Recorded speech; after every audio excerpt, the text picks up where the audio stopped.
নমস্কার বন্ধুরা, আজকে বানাবো ছাতুর পরোটা। প্রথমে আটাটাকে একটু নুন দিয়ে ভালো করে মেখে নিচ্ছি নরম করে।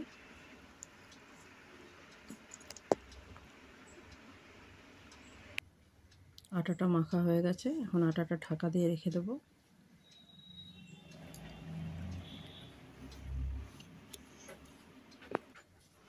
নিয়ে নিচ্ছি ছাতু, ছাতুর মধ্যে এখন লবণ দিয়ে দিলাম কালো জিরে, হিং,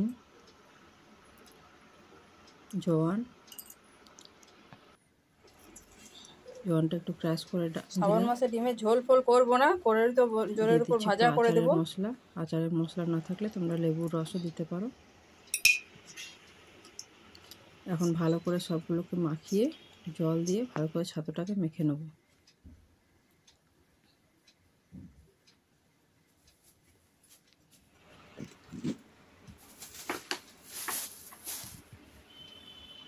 মাখা হয়ে গেছে, এখন আটার মধ্যে লেচি কেটে ভালো করে ছাতুর পুরটাকে ভরে নিচ্ছি। এখন একটু আটা দিয়ে ওগুলোকে বেলে নেব।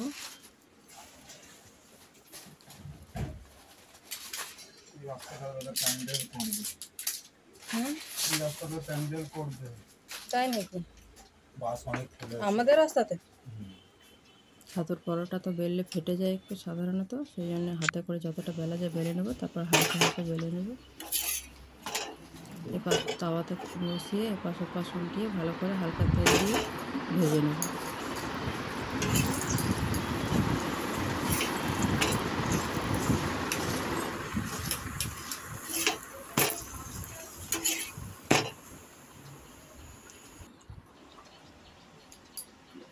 দুপাশ ভাজা হয়ে গেল ছাতুর পরোটা।